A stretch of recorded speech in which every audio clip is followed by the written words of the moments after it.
വമ്പൻ ഓഫറുകൾ നിങ്ങൾക്കായി ഒരുക്കിയിരിക്കുന്നു. എല്ലാം ഞങ്ങളുടെ സ്വന്തം പണിശാലയിൽ നിർമ്മിക്കുന്നതുകൊണ്ട് നിറഞ്ഞ ഗുണനിലവാരത്തിലും ക്വാളിറ്റിയിലും നൽകാൻ ഞങ്ങൾക്ക് കഴിയുന്നു. ഡിസോക്കോ ഫർണിച്ചർ, വണ്ടൂർ, വെള്ളാമ്പുറം. തെരുവ് നായ്ക്കളുടെ ആക്രമണത്തിൽ അധ്യാപകന് കടിയേറ്റു. ഉപ്പട സ്വദേശിയും ചുങ്കത്ര മാർത്തോമ സ്കൂൾ അധ്യാപകനുമായ സജിമോനാണ് കാലിന്റെ തുടക്ക് കടിയേറ്റത്. തുടഭാഗത്ത് നായയുടെ 4 പല്ലുകൾ ആഴത്തിൽ പതിഞ്ഞിട്ടുണ്ട്. ഇന്ന് രാവിലെ 6:30 പ്രഭാത സവാരിക്കിടയിലാണ് എടകര പഞ്ചായത്ത് പരിധിയിലെ മലച്ചി നഗർ ഭാഗത്ത് വെച്ച് 4 നായ്ക്കൾ അധ്യാപകന്റെ പിന്നാലെ കൂടുകയും ഇതിൽ ഒരു നായ കാലിന്റെ തുടഭാഗത്ത് കടിക്കുകയും ചെയ്തത്. രാവിലെ പ്രഭാത നടത്തത്തിനായി ചെമ്പങ്കല്ലി റോഡിൽ പോയപ്പോൾ ഉപ്പട മലച്ചി നഗറിൽ അവിടെ സ്ഥിരമായിട്ട് ഈ നായ്ക്കൾ, അവിടെ ഒരു കൂട്ടം നായ്ക്കളുണ്ട്. ആ നായ്ക്കൾ അതിലെയുള്ള യാത്രക്കാർക്കൊക്കെ പ്രയാസങ്ങൾ ഉണ്ടാക്കുന്നുണ്ട്. അത് കഴിഞ്ഞ ഇടയ്ക്കൊക്കെ പലരെ അവർ നായ്ക്കൾ ഓടിച്ചിട്ട് കടിച്ച സംഭവങ്ങൾ ഉണ്ടായിട്ടുണ്ട്. ബൈക്ക് യാത്രികരെ അവരുടെ പിന്നാലെ കൂടി ബൈക്ക് മറിഞ്ഞു വീണ് കടിച്ച സംഭവങ്ങൾ ഉണ്ടായിട്ടുണ്ട്.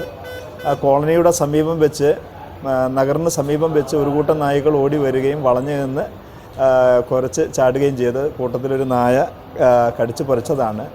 മുണ്ട് ഉടുത്തത് കൊണ്ട്, ആ മുണ്ടിലാണ് കടി കിട്ടിയത് കൊണ്ട് ശരീരത്തിലേക്ക് അധികം കടി ഏറ്റിട്ടില്ല. അല്ലെങ്കിൽ ഇത് ആഴമുള്ളൊരു വൂണ്ടായിട്ട് രൂപപ്പെടേണ്ടായിരുന്നു. എന്നെ കടിച്ചത് 4 പട്ടികളുണ്ടായിരുന്നെങ്കിൽ അതിലൊരു വലിയ പട്ടിയാണ്, സൈസിൽ വലുതായിട്ടുള്ളൊരു നായയാണ് കടിച്ചിട്ടുള്ളത്. അവിടുന്ന് പിന്നെ ഒരുവിധം രക്ഷപ്പെടുകയാണ് ചെയ്തത്. ഒച്ചയും ബഹളമൊക്കെ ഇട്ട് മറ്റാരും തന്നെ ഉണ്ടായിരുന്നില്ല. ഒച്ചയും ബഹളമൊക്കെ ഇട്ട് എന്തായാലും നായ്ക്കൾ പിന്നെ കുറച്ച് കഴിഞ്ഞപ്പോൾ പിന്തിരിഞ്ഞു പോയി. അങ്ങനെ കഷ്ടിച്ച് രക്ഷപ്പെടുകയാണ് ഉണ്ടായത്. ഇന്ന് രാവിലെ ഈ സംഭവം ഉണ്ടായത് ഒരു 6:30 ഉടുത്തിരുന്ന മുണ്ട് നായ കടിച്ചു കീറി. നിലവിളിച്ചും കയ്യിലിരുന്ന മൊബൈൽ ഫോണും കൊണ്ടുമാണ് നായകളെ ഓടിച്ചത്. ഈ ഭാഗത്ത് തെരുവ് നായ്ക്കൾ ഇതിനു മുൻപും നിരവധി പേരെ കടിച്ചിട്ടുണ്ട്. എന്നാൽ നടപടി മാത്രമില്ല. സജിമോൻ നിലമ്പൂർ ജില്ലാ ആശുപത്രിയിൽ ചികിത്സയിലാണ്. East live, Nilambur. വെഡിംഗ് ആഭരണങ്ങൾ, ലൈറ്റ് വെയ്റ്റ് ഡെയിലി വെയർ ആഭരണങ്ങൾ, ഡയമണ്ട് ആഭരണങ്ങൾ എന്നിവ ഏറ്റവും കുറഞ്ഞ പണിക്കൂലിയിൽ നിങ്ങൾക്ക് സ്വന്തമാക്കാം. Haya gold and diamonds, Wandoor and Elankur.